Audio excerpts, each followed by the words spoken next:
Est-ce que vous saviez qu'un ancien président de la République va bientôt se retrouver derrière les barreaux? Restez jusqu'à la fin pour découvrir les détails choquants de cette affaire historique. Abonnez-vous et activez la cloche pour ne rien rater de l'actualité brûlante. Ce jeudi, un verdict retentissant a secoué la France dans l'affaire du financement libyen de la campagne de Nicolas Sarkozy en 2007. Pour la première fois dans l'histoire de la République, un ex-président, Nicolas Sarkozy, a été condamné à prison ferme. Il écope de 5 ans de prison, dont une partie avec mandat de dépôt à effet différé, 100 000 € d'amende et la privation de ses droits civils et civiques. Mais attention, il a été relaxé des accusations de corruption, mais reconnu coupable d'association de malfaiteurs. Il est convoqué le 13 octobre pour connaître la date de son incarcération. Mais ce n'est pas tout.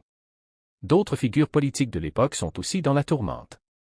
Claude Guéant, condamné pour corruption passive, écope de 6 ans de prison. Brice Hortefeux, lui, est reconnu coupable d'association de malfaiteurs et prend 2 ans. Alexandre Djouri, un autre acteur clé, est condamné à 6 ans de prison et 3 millions d'euros d'amende. En revanche, Éric Woerth, trésorier de la campagne en 2007, a été relaxé.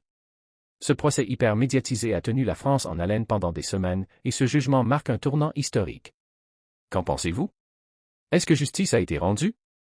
Dites-moi votre avis dans les commentaires, et si vous voulez suivre les suites de cette affaire, abonnez-vous et activez la cloche pour ne rien manquer. On se retrouve très vite pour d'autres actus. À bientôt.